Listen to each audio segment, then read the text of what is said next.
વેગ, બીજો છે પ્રક્રિયા વેગ નિયમન, ત્રીજો હતો બેટા પ્રક્રિયા ક્રમ અને ચોથો હતો બેટા આણ્વિકતા. જેને છેલ્લું લેક્ચર એટેન્ડ કર્યું હશે એને કદાચ આ ચારે ચાર શબ્દો વિશે આપણે થોડી ઘણી આણ્વિકતાની માહિતી નહીં, બાકી ત્રણ શબ્દોની માહિતી દેખી ગયા હતા. ફરીથી એને યાદ અપાઈ દો બેટા. પ્રક્રિયા વેગ કોને કહેવાય?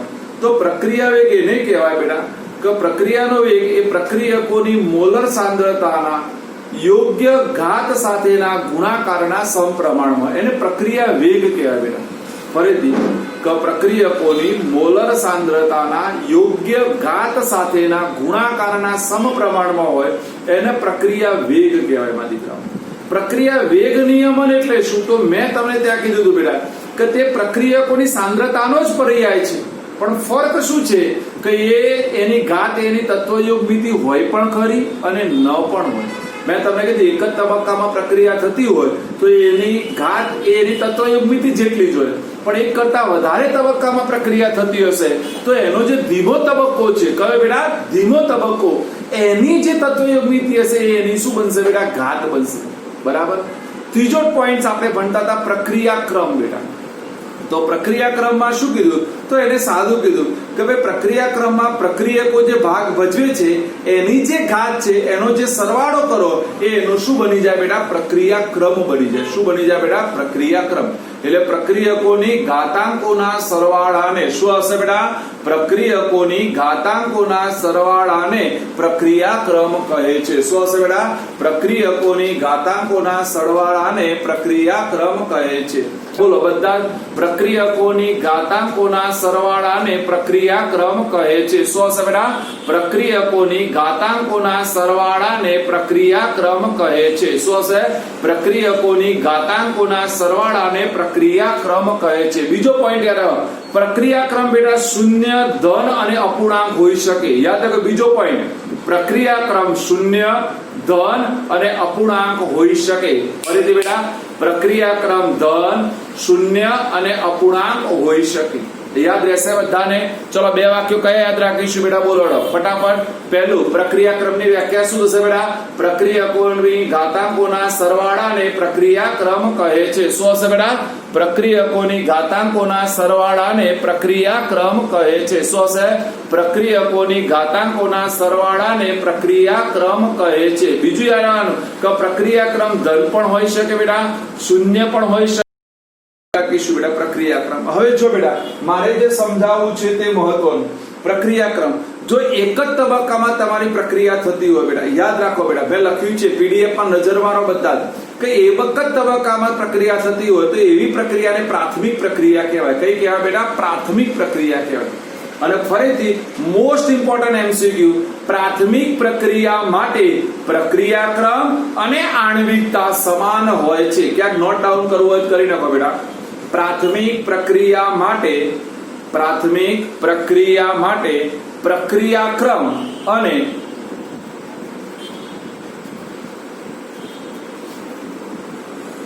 પ્રાથમિક પ્રક્રિયા માટે પ્રક્રિયા ક્રમ અને આણ્વિકતા સમાન હોય છે. પ્રક્રિયા માટે આપણે વાત કરી, પણ પ્રાથમિક પ્રક્રિયા કોને કહેવાય? તો એક જ તબક્કામાં થતી પ્રક્રિયાને કઈ પ્રક્રિયા કહેવાય બેટા? પ્રાથમિક પ્રક્રિયા. શું રાખ્યું બેટા? બોલો. એક જ તબક્કામાં થતી પ્રક્રિયાને કઈ કહેવાય બેટા? પ્રાથમિક પ્રક્રિયા. બોલો યાદ રહેશે? યાદ રહેશે? તો ચલો આપણને પ્રક્રિયા ક્રમ લખવાનો કે બેટા, તો આપણને ચાર મુદ્દા ફર્સ્ટ ક્લાસ તૈયાર થઈ જવા જોઈએ. ચલો ફટાફટ કયા ચાર મુદ્દા તૈયાર થઈ જશે એમાં દીકરાઓ? નંબર 1 તો પ્રક્રિયા ક્રમ એટલે શું બેટા? પ્રક્રિયકોની ઘાતાંકોના સરવાળાને પ્રક્રિયા ક્રમ કહે છે. વંશ કે બેટા પ્રક્રિયકોની ઘાતાંકોના સરવાળાને પ્રક્રિયા ક્રમ કહે છે. નંબર 2 પ્રક્રિયા ક્રમ શૂન્ય, ધન અને અપૂર્ણાંક હોઈ શકે. શું હશે? પ્રક્રિયા ક્રમ શૂન્ય, ધન અને અપૂર્ણાંક હોઈ શકે. નંબર 3 એક જ તબક્કામાં થતી પ્રક્રિયાને પ્રાથમિક ક્રમની પ્રક્રિયા કહે છે. શું હશે બેટા? એક જ તબક્કામાં થતી પ્રક્રિયાને પ્રાથમિક પ્રક્રિયા ક્રમ કહે છે. અને પ્રાથમિક પ્રક્રિયા માટે પ્રક્રિયા ક્રમ અને આણ્વિકતા કેવી હોય બેટા? સમાન હોય. કેવી હોય બેટા? સમાન. બોલો આટલા સુધી આવડી ગયું? હવે પીડીએફ માં નીચે દેખો બેટા, આ મોસ્ટ ઇમ્પોર્ટન્ટ કહી નાખો 3 પોઈન્ટ કે તમારી પ્રક્રિયા શૂન્ય ક્રમની હશે ત્યારે એકમ કયો હશે, પ્રથમ ક્રમની હશે ત્યારે એકમ કયો હશે અને દ્વિતીય ક્રમની હશે ત્યારે એકમ કયો હશે. ભણ્યા બધાને પીડીએફ માં બેટા? ભણ્યા? ચલો આ કેવી રીતે ખબર પડશે? તો આરે હું જ્યારે પ્રક્રિયાઓ ભણાવીશ બેટા, હમણાં આજે પ્રશ્ન ભણવાના જ છે, એમાં હું ચર્ચા કરીશ. હાલ એની ચર્ચા નહીં કરું. હું હમણાં પ્રશ્ન ભણાવવાનો છું કે શૂન્ય ક્રમની પ્રક્રિયા સમજાવી તેનું સૂત્ર સાબિત કરો અને અર્ધ આયુષ્ય સાબિત કરો. હમણાં હાલ સાબિત કરીએ જ છીએ બેટા. આઈએમપી પ્રશ્નો છે. હું ફરીથી કહી દઉં બેટા, શૂન્ય ક્રમની પ્રક્રિયાનો પ્રશ્ન ભણાવો, પ્રથમ ક્રમની પ્રક્રિયાનો પ્રશ્ન ભણાવો એટલે આ સમજી લેવાનું પરીક્ષા માટે આઈએમપી જ. હું ફરીથી પોઈન્ટ છે બેટા આણ્વિકતા. જો બધા ધ્યાન આપજો બેટા, આણ્વિકતા અને પ્રક્રિયા ક્રમમાં શું ફરક છે પહેલા બંને વચ્ચેનો તફાવત સમજી લો માં દીકરાઓ. જો પ્રક્રિયા ક્રમ એને કહેવાય કે તમારો જે પ્રક્રિયકો છે એની ઘાતાંકોનો સરવાળો, પણ આણ્વિકતા કોને કહેવાય કે તમારી રાસાયણિક પ્રક્રિયામાં જેટલા પ્રક્રિયકો અથડાય છે, ફરીથી બોલું શબ્દ સાંભળ યાદ રાખો બેટા, કે રાસાયણિક પ્રક્રિયામાં અથડાતા પ્રક્રિયકોની સંખ્યાને શું કહેવાય બેટા? એની આણ્વિકતા કહેવાય. રાસાયણિક પ્રક્રિયામાં અથડાતા પ્રક્રિયકોની સંખ્યાને એની શું કહેવાય બેટા? આણ્વિકતા. હવે જો બધા ધ્યાન આપજો, હું આ પ્રશ્ન બીજો ભણાવું છું એટલે જેટલા લોકો નોટ પેન લઈને બેઠા છો એ બધા એક લખો બેટા, અથડામણનો સિદ્ધાંત જણાવો.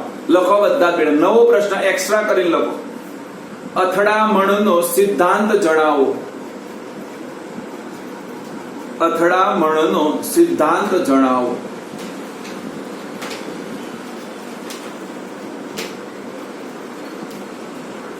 જો બધાને એક પ્રેક્ટિકલી ઉદાહરણ આપી દો, પ્રેક્ટિકલી તમને બધાને ગમે એવું આપું.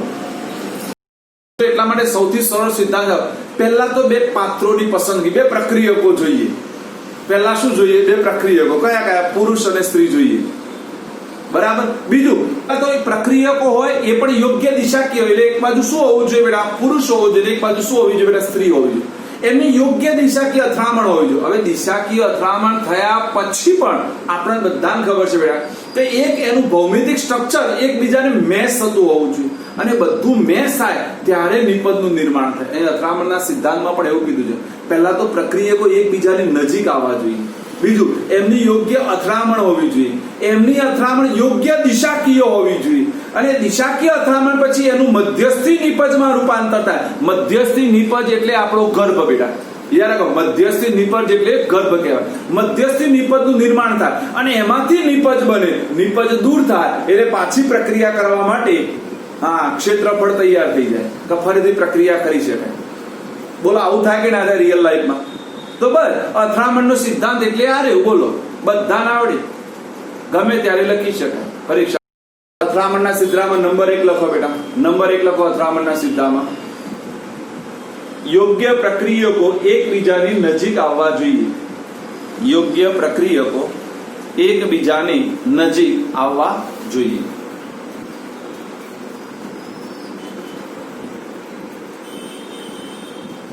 નંબર 2 લખો માં દીકરાઓ. નંબર 2, એ પ્રક્રિયકો યોગ્ય દિશાકીય રીતે અથડાવવા જોઈએ.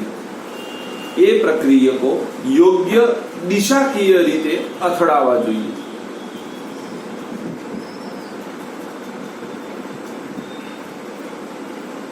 નંબર 3, મધ્યસ્થી નિપજનું નિર્માણ. મધ્યસ્થી નિપજનું નિર્માણ.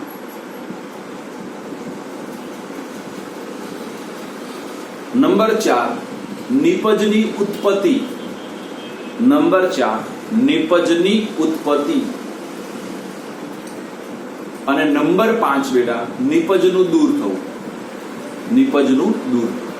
બોલો ખબર પડી ગઈ માં દીકરા? પડી ગઈ ખબર? 100%. જો હવે બધા સમજો, અહીંયાથી સમજો. આણ્વિકતા એટલે શું બેટા?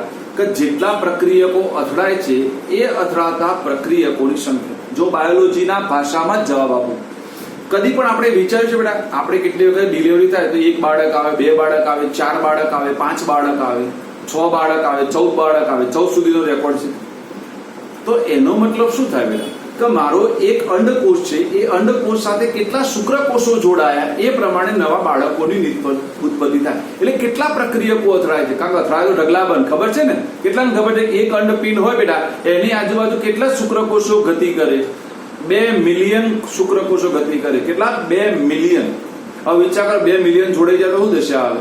ઉપાધિના પોટલા આવે હે ને, પછી આ પબ્લિક જ જોવા મળે અહીંયા. હા, જ્યાં હાથ નાખવા ત્યાં 20-25 માણસો હાથમાં આવે હે ને. બરાબર ને? H2 plus I2 gives 2HI. આ પહેલી પ્રક્રિયા. ડન માં દીકરાઓ. બીજી પ્રક્રિયા લખું છું બેટા. NS3 gives N2 plus 3H2. આગળ લખી દઉં 2NS3. ત્રીજી લખી દઉં બેટા CaCO3 gives CaO plus CO2.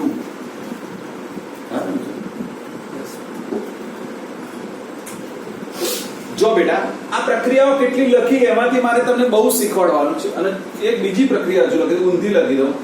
N2 plus 3H2 give 2NH3. જો બેટા આણ્વિકતા સમજવું હોય ને તો આટલા એક્ઝામ્પલો તમે સમજો એટલે તમને આણ્વિકતા ખબર પડી જાય માલિકા. ડન? જો ધ્યાન આપજો બધા, તરત ખબર પડી જાય. ચલો પહેલી પ્રક્રિયામાં મને કોઈ કહેશે બંસી બેટા, પહેલી પ્રક્રિયામાં બંસી મને નિરીક્ષણ કરી દો કેટલા પ્રક્રિયકો અથડાય છે મારા દીકરા બંસી?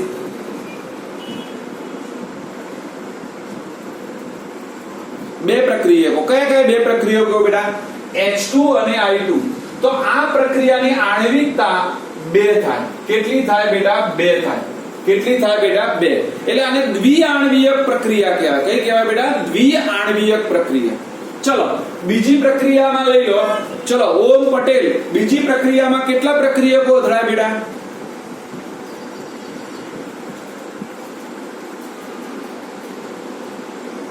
એક જ. વેદાંશી માદિકો કેટલા પ્રક્રિયકો અથડાય છે?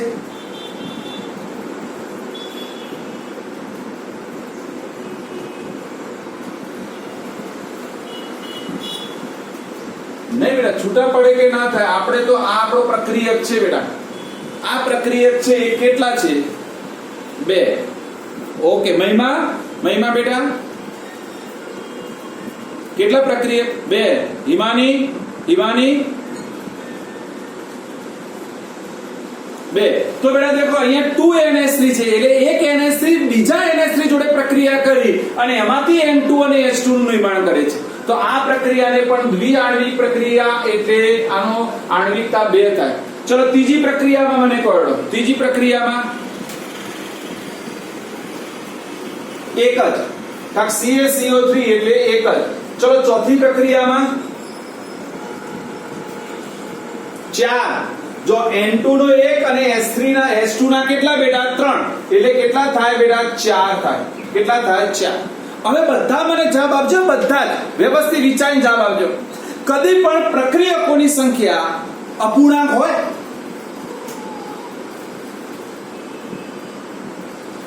ના હોય કદી પણ બેટા. આપણે ભલે ભાઈ જો આપણે તત્વયોગીથી બેલેન્સ કરવા આપણે કઈ 1/2 લખીએ છીએ પણ કાયદેસર ના લખાય. આપણને ખબર કે બેલેન્સ કરો એટલે છેદના 2 હટાવી દેવા પડે તમારે અને બાકીના બધાને 2 વડે ગુણી દેવા પડે કાયદેસરમાં. ખબર છે ને? નહીં તો કોઈ કે સાહેબ કેમ ના હોય? લ્યો આ પ્રક્રિયા લઈ લો. H2 plus 1/2O2 gives શું થશે બેટા? આપણે લખી દઈએ તો H2O લખી દઉં ને. તો કોઈ કે સાહેબ આ ના થાય, આ 1 અને આ અડધો દોઢ એટલે 1.5 કમની પ્રક્રિયા કહેવાય. ના થાય બેટા. મેં ફરી કે તત્વયોગ નીતિ એવું કહે છે કે આ 1/2 ના ચાલે, એને આપણે 2 હટાવીને આપણે અહીંયા 2 ગુણવા પડે અને અહીંયા તમારે 2 ગુણવી જ દેવા પડે નિયમ પ્રમાણે.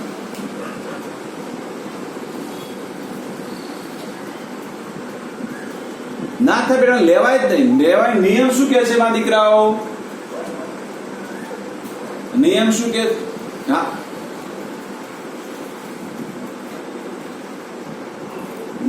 ના બેટા, એકલો O પ્રક્રિયા ના કરે. ઓક્સિજન અણુ જ હોય કદી ઓક્સિજન પરમાણુ પ્રક્રિયક તરીકે ના વર્તી શકે મારો દીકો.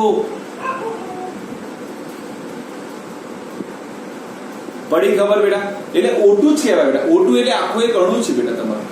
પછી તમે એને આગળ 1/2 લખો તો અડધો O2 કહેવાય. કદી એક ઓક્સિજન પરમાણુ કે ના લેવાય બેટા પ્રક્રિયામાં હંમેશા અણુ અહીંયા ભાગ ભજે. કારણ કે આપણે ખબર કોઈ પણ વાયુ અવસ્થામાં હોય તો હંમેશા દ્વિપરમાણુય સ્વરૂપે હોય. કયા હોય બેટા? દ્વિપરમાણુય સ્વરૂપ. એટલે પડી ખબર? તો આના ઉપરથી કોઈ ડિસિઝન લીધું બેટા કે તમારી આણ્વિકતા કદી પણ શૂન્ય ના હોય? કદી આણ્વિકતા શૂન્ય થાય? કદી એવું કોઈ નિપજ ખરી કે પ્રક્રિયકો થાય વગર નિપજ મળી જાય? શક્ય જ નહીં. ચલો બેટા, તો બોલો ખબર પડી માં દીકરા? તો અહીંયા જો ફરીથી કહું છું, પછી તમને તફાવત તમારે આપવાનો છે, હું નહીં આપું બેટા. આણ્વિકતા એટલે શું બેટા? રાસાયણિક પ્રક્રિયામાં અથડાતા પ્રક્રિયકોની સંખ્યા. શું આવશે બેટા? બોલો. આણ્વિકતા એટલે રાસાયણિક પ્રક્રિયામાં અથડાતા પ્રક્રિયકોની સંખ્યા થશે. ઓકે, હવે વાત કરીએ આણ્વિકતા કેવી હોય બેટા? તો આણ્વિકતા હંમેશા ધન જ હોય, ન શૂન્ય હોય, ન અપૂર્ણાંક હોય. આણ્વિકતા હંમેશા ધન જ હોય, ન શૂન્ય હોય, ન શું હોય બેટા? અપૂર્ણાંક હોય. ઓકે, ત્રીજો મુદ્દો યાદ રાખો બેટા. આણ્વિકતા હંમેશા જટિલ પ્રક્રિયાઓને લાગુ પડતી નથી. યાર, આણ્વિકતા જટિલ પ્રક્રિયાઓને લાગુ પડતી નથી. તો હવે મને જવાબ આપો મારા દીકરાઓ. હું તમને આવો પ્રશ્ન પૂછું, આ વખતનો બોર્ડનો પહેલો પ્રશ્ન, પ્રક્રિયાક્રમ અને આણ્વિકતા વચ્ચેનો તફાવત આપો. બોલો, બધાને આવડી જાય? આવડી જાય. ચલો, મુદ્દો પહેલો કયો આવે? પહેલો, બંને બાજુ લઈએ તો પ્રક્રિયાક્રમમાં પ્રક્રિયકોની ઘાતાંકોના સરવાળાને પ્રક્રિયાક્રમ કહે છે. પેલામાં શું આવશે બેટા? બોલો. રાસાયણિક પ્રક્રિયામાં અથડાતા પ્રક્રિયકોની સંખ્યાને આણ્વિકતા કહે છે. પ્રક્રિયાક્રમ ધન, શૂન્ય અને અપૂર્ણાંક હોય. આણ્વિકતા હંમેશા ધન જ હોય છે અને પણ પૂર્ણાંક હોય છે. ત્રીજું યાદ રાખવાનું બેટા કે પ્રક્રિયાક્રમ પ્રાથમિક અને જટિલ પ્રક્રિયા બંનેને લાગુ પડે, જ્યારે આણ્વિકતા હંમેશા પ્રાથમિક પ્રક્રિયાઓને જ લાગુ પડે છે. બોલો, છે જી બેટા? છે જી અને ડન. બોલો, બંનેમાં હવે તફાવત ખબર પડી બેટા? આણ્વિકતા કોને કહેવાય અને પ્રક્રિયાક્રમ કોને કહેવાય? શું થાય? પ્રક્રિયકોની ઘાતાંકોના સરવાળાને પ્રક્રિયાક્રમ કહેવાય અને રાસાયણિક પ્રક્રિયામાં અથડાતા પ્રક્રિયકોની સંખ્યાને શું કહેવાય બેટા? આણ્વિકતા કહેવાય. આ સો એન સિમ્પલ વ્યાખ્યા તમને શીખવાડી દીધી બેટા, બધાને આવડે એવી. બોલો, ફાવે માં દીકરાઓ? બધાને ફાવી જશે હવે પોઈન્ટ્સ. જો હવે આઈએમપી પ્રશ્ન ભણાવું છું, મોસ્ટ ઇમ્પોર્ટન્ટ પ્રશ્ન જે પરીક્ષા માટે આઈએમપી છે બેટા. આઈએમપી કરી દેવાનું. શૂન્ય ક્રમની પ્રક્રિયા સવિસ્તર સમજાવો. આઈએમપી લખો બેટા. શૂન્ય ક્રમની પ્રક્રિયા સવિસ્તર સમજાવો. અર્ધ આયુષ સમય શબ્દ પહેલા સમજીએ બેટા. અર્ધ આયુષ સમય શબ્દ યાદ રાખો બેટા. કયો છે બેટા? પહેલા 3-4 શબ્દો મારે સમજાવવા છે, એ સમજી લો માં દીકરાઓ, એટલે આપણું કામ આસાન થઈ જાય માં દીકરાઓ. બરાબર. પહેલો છે મારો અર્ધ આયુષ સમય. અર્ધ આયુષ સમય પહેલા સમજી લો. અર્ધ આયુષ સમય એટલે શું? તો પહેલી વ્યાખ્યા તૈયાર કરાવું છું, ગમે તેને પૂછી. પ્રક્રિયકોની સાંદ્રતા અડધી થવા માટે લાગતા સમયને અર્ધ આયુષ સમય કહે છે. શું હશે બેટા? પ્રક્રિયકોની સાંદ્રતા અડધી થવા માટે લાગતા સમયને અર્ધ આયુષ સમય કહે છે. વન્સ અગેન બેટા. પ્રક્રિયકોની સાંદ્રતા અડધી થવા માટે લાગતા સમયને અર્ધ આયુષ સમય કહે છે. Once again. પ્રક્રિયકોની સાંદ્રતા અડધી થવા માટે લાગતા સમયને અર્ધ આયુષ સમય કહે છે. ચલો, મૈત્રી પટેલ બોલો બેટા. મૈત્રી પટેલ. અને પહેલા લેક્ચરમાં ક્યાં ખોઈ ગયા હતા? પહેલા લેક્ચરમાં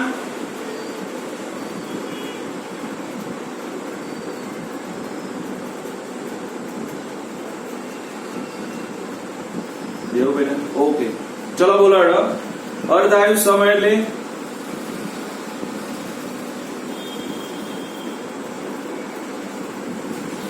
ઓકે, ખબર પડી? એટલે જો બેટા, આપણે હું તમને શીખવાડું, આના એમસીક્યુ પણ શીખવાડું છું કે કોઈ પણ પ્રક્રિયકની મને સાંદ્રતા આપેલી હોય, સપોઝ હું કહી દઉં 1 મોલર સાંદ્રતા છે બેટા. કેટલી બેટા? 1 મોલર. તો એની અડધી એટલે કેટલી થાય? 0.5 મોલર થાય બેટા. તો એની 1 મોલર થી 0.5 મોલર સાંદ્રતા થવા માટે જેટલો સમય લાગે એટલો એનો અર્ધ આયુષ સમય કહેવાય. શું કહેવાય? એટલો એનો અર્ધ આયુષ સમય. એટલે પ્રક્રિયકોની સાંદ્રતા અડધી થવા માટે લાગતા સમયને અર્ધ આયુષ સમય કહે છે. ચલો, વ્યાખ્યા આવડી ગઈ. શું હશે બેટા? બોલો. પ્રક્રિયકોની સાંદ્રતા અડધી થવા માટે લાગતા સમયને અર્ધ આયુષ સમય કહે છે. જો આના ઉપર એમસીક્યુ સાથે સાથે શીખવાડું છું, ગાભા કાઢી નાખે એવા ધ્યાન આપજો બેટા. બોલો વ્યાખ્યા આવડી ગઈ બધાને? આવડી ગઈ દીકો? ઓકે, જો બેટા હવે માની લો એક પદાર્થ છે એની સાંદ્રતા 1 મોલર છે. કેટલી છે બેટા? 1 મોલર. સમજજો, મારા પ્રશ્નનો જવાબ આપજો બધા, નહીં તો હમણાં કહેવાય કેટલા લોકો પર ઊંધારા વાળે ચડશે, જોજો મજા આવશે. માની લો કે એનો અર્ધ આયુ સમય એટલે જેને t1/2 કહેવાય. અર્ધ આયુ સમયને શું કહેવાય બેટા? t1/2. શું બોલાય બેટા? t1/2. એનો અર્ધ આયુ સમય 10 મિનિટનો છે. સમજજો, એનો અર્ધ આયુ સમય 10 મિનિટનો છે. કેટલો બેટા? 10 મિનિટ. તો હું એવું કહી દઉં કે 20 મિનિટના અંતે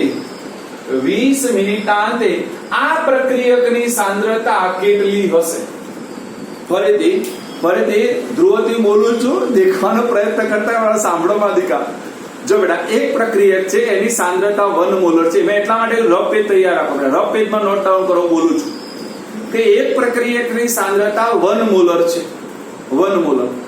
એનો અર્ધ આયુ સમય એટલે અડધી સાંદ્રતા થવા માટે લાગતો સમય 10 મિનિટ છે. કેટલો છે બેટા? 10 મિનિટ છે.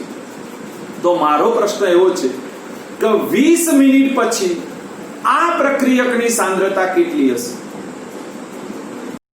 સાંદ્રતા લીધી, જો સમજો હવે બધા, મોટું રાઇટિંગ લખ્યું છે. 1 મોલર લીધી બેટા. મેં એવું કીધું બેટા 10 મિનિટ પછી એની સાંદ્રતા અડધી થઈ જાય. બોલો 0.5 થાય કે ન થાય? બોલો 0.5 થાય કે ન થાય? કારણ અર્ધ આયુ સમય એનો કેટલો આપ્યો? 10 મિનિટ આપ્યો બેટા. તો 10 મિનિટ પછી એની 0.5 થાય છે. તો બીજી 10 મિનિટ પછી આ જેટલી સાંદ્રતા વધી એની પણ અડધી થઈ જાય કે ના થઈ જાય? કારણ એનો અર્ધ આયુ સમય કેટલો છે? 10 મિનિટનો. તો 10 મિનિટ પછી ફરી અડધી થઈ જાય. તો 0.5 હતી તો બીજી 10 મિનિટ પછી કેટલી થઈ જાય? 0.5 ની બેટા 0.25 થઈ જાય. કેટલી થઈ જાય? 0.25 થઈ જાય. આમાં શું ના આવડે? હજુ આગળ માંગી શકાય. હજુ હું કહી દઉં 30 મિનિટ પછી કેટલી થાય? તો બીજી 10 મિનિટ પછી કેટલી થઈ જશે બેટા? બોલો 10 મિનિટ 0.25 ના અડધા 0.125 થઈ જાય. થાય ને? કે બીજી 10 મિનિટ પછી 0.25 ના અડધા 0.125. હજુ આગળ માંગે તો ગણી શકાય. બોલો પડી ખબર? આ દાખલાઓ ગણવાના જ ના હોય, બુદ્ધિ જ વાપરવાની હોય. ખાલી બુદ્ધિનો સંપૂર્ણ સદુપયોગ હતો. હતો એક વ્યાખ્યામાંથી બનાવેલો એમસીક્યુ હતો બેટા. એક પ્રક્રિયકની સાંદ્રતા 2 મોલર છે. તેની 1 મોલર સાંદ્રતા થતા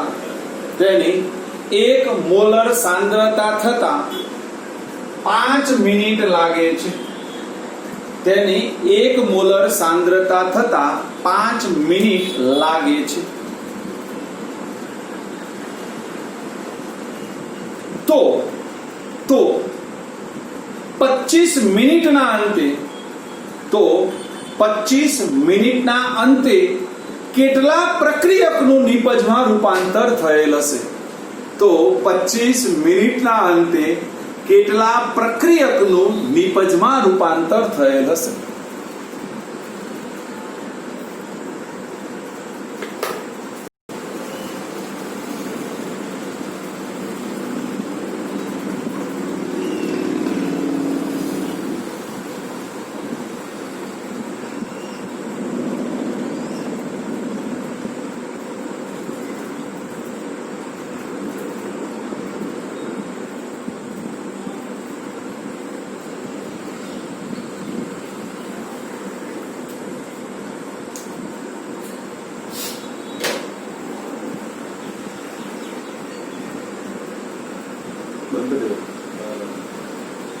મેં પહેલા કીધું બોલતા જ નહીં. કોઈ બોલતા જ નહીં. હું કહું છું.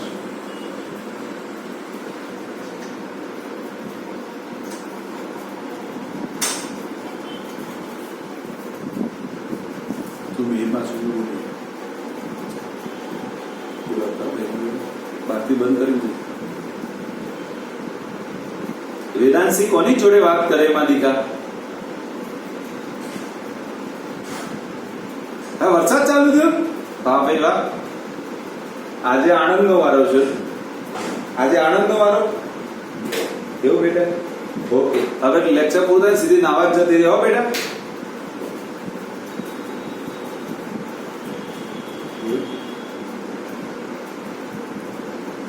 ચલો જેને કેલ્ક્યુલેટ કર્યું છે એ લોકો પણ દેખે, જેને નથી કેલ્ક્યુલેટ કર્યું એ પણ જોઈએ, અને કેટલાકનો જવાબ સાચો છે એ પણ આપણે ચેક કરીએ એમાં દીકરા. જો બધા કોઈ વચ્ચે બોલશે નહીં, પેલા શાંતિથી સાંભળી લો બેટા, આ બધી વસ્તુ સાંભળવા જેવી છે. જો આપણે એવું કીધું બેટા, એને 2 મોલર સાંદ્રતા હતી, એનું 1 મોલરમાં રૂપાંતર થવા માટે 5 મિનિટ લાગી બેટા. લાગી કે ન લાગી? લાગી. તો આપણે કીધું ભાઈ 5 મિનિટના અંતે 2 મોલર સાંદ્રતાનું કેટલી મોલરમાં રૂપાંતર થાય છે બેટા? 1 મોલરમાં થાય છે. તો બીજી 5 મિનિટે 1 મોલરનું શામાં રૂપાંતર થશે બેટા? બોલો. 0.5 માં થાય. ઓકે, વિચારજો બધા. ચલો, એટલે 10 મિનિટના અંતે તમારી પાસે 0.5 મોલર પ્રક્રિયકો વધે દરમાં દીકરાઓ. ચલો, બીજી પાછી 5 મિનિટમાં એનું શામાં રૂપાંતર થઈ જાય માં દીકરાઓ? 0.25 મોલરમાં રૂપાંતર થાય. 0.25 માં થાય ને, 5 નું અડધા એટલે કેટલા થાય બેટા? 0.25. કેટલા થશે બેટા? 0.25. પાછી એ 15 મિનિટમાં તમારા 0.25 મોલર સાંદ્રતા વધે. બરાબર. ચલો, પછી 20 મિનિટ તો 0.25 ના પણ અડધા કેટલા થઈ જાય બેટા? બોલો. બોલો 0.125 અને એના પણ અડધા કરો એટલે કેટલા વધે બેટા? બોલો. 0.0625. ઓકે, હવે જો મારો પ્રશ્ન શું હતો સમજજો બેટા. મેં હાફ કરતો ગયો. જો કેવી રીતે કયો ફરીથી એકવાર દેખી લો માં દીકરાઓ. હું બધું બોલું છું, સમજો તો બોર્ડમાં દેખવાની જરૂર નથી બેટા. જો 2 મોલરમાંથી 1 મોલર થવા માટે 5 મિનિટ લાગી બેટા. 5 મિનિટ લાગી. ભાઈ કોકના ઘેરથી અવાજ આવે છે માં દીકરાઓ, અવાજ બંધ કરો. ચલો, 1 મોલરમાંથી 0.5 મોલર થાય એટલે પાછી 10 મિનિટ થઈ ગઈ બેટા. 0.5 માંથી 0.25 થાય એટલે 15 મિનિટ થાય. 0.25 માંથી 0.125 થાય એટલે 20 મિનિટ થાય, અને એનું અડધું એટલે 0.0625 થાય એટલે 25 મિનિટ થાય કે ન થાય બેટા? બોલો, પડી કે ના પડી ખબર? ઓકે, હવે સમજો મારો પ્રશ્ન શું હતો, લોકોએ જવાબ શું આપ્યો. મેં પ્રશ્ન શું પૂછ્યો છે? કેટલા પ્રક્રિયકોનું નિપજમાં રૂપાંતર થાય? મારો પ્રશ્ન આવો હતો બેટા. આવો હતો પ્રશ્ન. કેટલા પ્રક્રિયકનું નિપજમાં રૂપાંતર. તો ચલો, મારી પાસે ટોટલ પ્રક્રિયકો કેટલા મોલર હતા? 2 મોલર હતા. 2 મોલર હતા. હવે વધ્યા કેટલા મારી પાસે બેટા? 0.0625 વધ્યા. કેટલા વધ્યા બેટા? 0.0625 વધ્યા. તો 2 મોલર માંથી મારા 0.0625 બાદ કરું એટલે 1 પોઈન્ટ કેટલા હશે?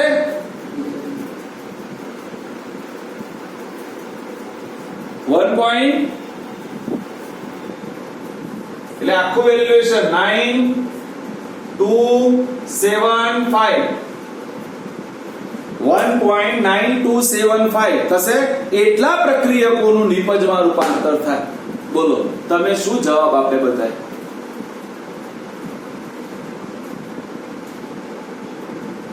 તો એ તો ના ચાલે. તમે મને શું જવાબ આપ્યો? આ જવાબ આપ્યો શું કહેવાય? કેટલા પ્રક્રિયકોની સાંદ્રતા વધી એટલો જવાબ આપ્યો તમે બધાએ મને. તો મેં શું માંગ્યું છે? એટલે આપણે આવા જવાબ આપી દો બેટા. તમે આખો દાખલો ગણો ને આવા જવાબ આપો તો મતલબ શું? કોઈ મતલબ નહીં. તમે જે વાપર્યું એનો બુદ્ધિનો કારણ કે MCQ માં બેટા આ જવાબ હશે જ. તમે જે આ જવાબ લખવાના 0.0625 એ જ MCQ માં પહેલો એ હશે, ખોટો પહેલો જ હોય. એટલે આપણે સીધો ગણિત હા આવી ગયો ટીક માર્ક કરીને હેડે આયા. હા, નીટના 4 માર્ક્સ પાક્કા સાહેબ. પણ ઘેર આવે કે હા સાહેબ 0.25 ગયા. એક ગયો એટલે સાદી ભાષામાં એક ગયો સાહેબ. હાચામાંથી એક લેતો ગયો. હા, એટલે આવું થાય બેટા. હોય કઈ નહીં. પ્રશ્નને સમજો બેટા. પ્રશ્ન નહીં સમજો ત્યાં સુધી તમને આવડતું છે તોય કોઈ મતલબનું નહીં. આ અર્ધઆયુષ સમયના દાખલા હતા. બોલો, ભાવે બધાને MCQ. આ શોર્ટ મેથડ શીખવાડી. કોઈ દાખલાની કોઈ નિયમ નહીં. નિયમ વગર શીખવાડી દીધું તમને બધા. નકર આમ તો આના સૂત્રો મૂકવા પડે. આપણે ભણીશું એટલે સૂત્રો આવશે. મેં સૂત્રો વગર તમને જવાબ આપતા શીખવાડી બેટા. ખાલી અડધું કરતા જવાબ. કઈ ગણતરીમાં ફરક ના. મજા આવી જાય બેટા. બોલો, ભાવે કે ન ભાવે માં દીકરા? આ સૌથી સાદી રીત. હું તમને જે શીખવાડું છું બેટા એ એકદમ ક્રીમ આપું છું. કહેવાય ને, હું એના પાછળ બહુ મહેનત કરી પછી એમાંથી કઈ બનાવીને તમને આપું છું માં દીકરા. ક્રીમ તમને આપી દઉં છું. પહેલો બેટા શૂન્ય ક્રમની પ્રક્રિયા. શબ્દ સમજજો. શૂન્ય ક્રમની પ્રક્રિયા. જો એક મિનિટ માસુ પેલા ઉતારી પાણી સાથે અંદર લાવી દો. અંદર ઉતારી પાણી સાથે જો બેટા હવે સમજો શૂન્ય ક્રમની પ્રક્રિયા. તો એનો મતલબ અહીંયાથી વિચારજો. હું જજુ કહું જેટલું અહીંયાથી વિચાર્યું બેટા કોઈની તાકાત નહીં એક શબ્દ ખોટો પડે. શૂન્ય ક્રમની પ્રક્રિયા એનો મતલબ જેનો પ્રક્રિયાક્રમ 0 છે, જેનો પ્રક્રિયાક્રમ 0 છે. તો હવે હારો એવો પ્રશ્ન થાય, સાહેબ પ્રક્રિયાક્રમ 0 એટલે પ્રક્રિયાક્રમની વ્યાખ્યા શું આવી? પ્રક્રિયકોની ઘાતાંકોના સરવાળાને. પ્રક્રિયકોની ઘાતાંકોના સાહેબ હવે પ્રક્રિયકોનો ઘાતાંક જો 0 હોય, સમજો માં દીકરા હું જે કહેવા માંગુ છું, પ્રક્રિયકોનો ઘાતાંક 0 હોય તો એવી પ્રક્રિયા એટલે કેવી પ્રક્રિયા? ખબર ના પડી સાહેબ. વિચારવા જેવો પ્રશ્ન છે ને. હું મેં જે પ્રશ્નો પૂછીશ ને બેટા એ અહીંયાથી તો 100% વિચારવા જેવા હશે. કારણ કે બધા છે ને બધા આવું લખીને આવી દે કે ભાઈ શૂન્ય ક્રમની પ્રક્રિયા એટલે શું? તો જે પ્રક્રિયામાં પ્રક્રિયા આવે એ શું હોય બેટા બોલો? એની શૂન્ય ઘાતના સમપ્રમાણમાં હોય એને શૂન્ય ક્રમની પ્રક્રિયા કહેવાય. શૂન્ય ઘાતના સમપ્રમાણમાં થાય એને શૂન્ય ક્રમની પ્રક્રિયા કહેવાય. પણ આપણને ખબર પડવી જોઈએ સાહેબ શૂન્ય ઘાત એટલે વળી ક્યાંથી લાયા તમે? તો જો સમજાવું, સમજી લો કઈ પ્રક્રિયાને શૂન્ય ક્રમની પ્રક્રિયા કહેવાય. જો બેટા બધા સમજો, બધા મજા આવશે. કોને કહેવાય? સપોઝ માની લો મારો ધાતુ છે. ધાતુ ઉપર આપણે એવું ભણી ગયા હાઇડ્રોજન વાયુનું અધિશોષણ થાય માં દીકરાઓ. સમજો લોજિકલી કે આપણે ભણી ગયા કોઈ પણ ધાતુ પર હાઇડ્રોજન વાયુનું અધિશોષણ થઈ શકે બેટા. હવે વિચાર કરો કે શરૂઆતમાં અધિશોષણ થાય છે પણ એક સમય આવશે અધિશોષણ શું થઈ જશે બેટા? બંધ થઈ જશે. લાઈફ ટાઈમ ચાલે. હું તમને પિઝા બારમાં જમવા લઈ ગયો હોય તો ક્યાં સુધી ઠૂસો અંદર? પેલા તો ફૂલ બેટિંગ ચાલે. આ વાત દર્શાય માર ઘેર રહેતા ને તાર ઘેર રહેતા ને બધા મંગાવી દઈએ આપણે ને. આ બધા પિઝા મંગાવીએ, ઠોક ઠોક કરીએ, પણ છેવટે તો ત્યાં સુધી તો પ્રક્રિયાક્રમ બરાબર છે. પછી પ્રક્રિયા શૂન્ય ક્રમની થઈ જાય. પછી પ્રક્રિયા કેવી થઈ જાય બેટા? શૂન્ય ક્રમની. કોઈ ક્રમ ના હોય. પ્રક્રિયકો છે ખરા પણ પ્રક્રિયા થતી નથી. યાદ રાખો શૂન્ય ક્રમની પ્રક્રિયા એટલે કેવી બેટા? પ્રક્રિયકો છે ખરા પણ પ્રક્રિયા થતી નથી. એનો મતલબ પ્રક્રિયકો નજીક આવે, અથડાય ખરા પણ મધ્યસ્થી નિપજ ન બને. મધ્યસ્થી નિપજ ના બને એટલે નિપજમાં રૂપાંતર થાય નહીં. બોલો પડી ખબર કે ના પડી? એટલે હમણાં પેલી કહેતી હતી સાહેબ અંડકોશ અને શુક્રકોશ આવી ગયા એટલે બાળક થઈ જાય. તો એનો મતલબ થાય બેટા કે તમે જેટલી વખત પ્રજનન ક્રિયા કરો એટલી વખત બાળક થાય. તો રોજનું એક બાળક આવે. જેટલી વખત પ્રજનન કરો એટલી વખત તો કેટલો બાળક થાય? પણ સમજો બેટા કે અંડકોશ અને શુક્રકોશ આયા ખરા પણ શું ના બનાવ્યું? એને મધ્યસ્થી નિપજ ના બનાવી એટલે ફલન ના થયું. નિપજ નથી બનતી. તો એ બધી શૂન્ય ક્રમની પ્રક્રિયાઓ. કઈ કહેવાય બેટા? શૂન્ય ક્રમની પ્રક્રિયા. બોલો પડી ખબર? હું હજુ કહું છું બેટા આ સમજવાનું છે. કઈ વખત આપણે આખો પ્રશ્ન સમજી લઈએ છીએ બેટા પણ એનું જે મેન ટાઇટલ છે ને એ ખબર નહીં હોતી. બધાને આવડી જાય ખરું પણ ટાઇટલ જ ખબર ના હોય. બોલો પડી ખબર બેટા? ખબર પડી? ભાઈ મને જો ને કોણ કહે ફરી કોણ બોલ્યું? ચાલો કોણ નામ બોલ. સાલા બસ ફરી કોણ આવું બધું અપડવું છે? ફરી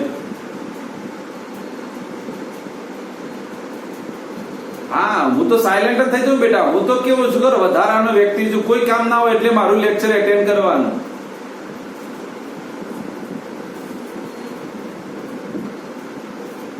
જો બેટા ફરીથી કહેતો પ્રથમ ક્રમની પ્રક્રિયા શૂન્ય ક્રમની પ્રક્રિયા એટલે શું? પ્રક્રિયકો હોય ખરા, પ્રક્રિયકો નજીક પણ આવે, અથડાય પણ ખરા પણ શું ના થાય બેટા? ફરીથી કહેતો એની મધ્યસ્થી નિપજ ના મળે. મધ્યસ્થી નિપજ ના મળે એટલે નિપજમાં રૂપાંતર થાય નહીં. એવી પ્રક્રિયાને શૂન્ય ક્રમની પ્રક્રિયા કહેવાય. એટલે પ્રક્રિયકો હોવા છતાં પણ પ્રક્રિયા ના થાય. સાદી ભાષામાં શું કહેવાય બેટા? પ્રક્રિયકો હોવા છતાં પણ પ્રક્રિયા ના થાય. બેસ્ટ એક્ઝામ્પલ આપી દઉં. ચલો વાતાવરણમાં ડાયહાઇડ્રોજન ને ડાયોક્સિજન હોય? રોજ પાણી પડે, રોજ વરસાદ આવે ને તો શું કહે છે કે ડાયહાઇડ્રોજન ડાયોક્સિજન ભેગા થાય પાણી થવું જોઈએ પણ થાય ના થાય. કેમ? એ પ્રક્રિયા કયા ક્રમની છે બેટા? શૂન્ય ક્રમની. કયા ક્રમની છે બેટા? શૂન્ય ક્રમની. નો પ્રોડક્ટ. કે તમને કોઈ નિપજ નથી. બોલો ખબર પડી?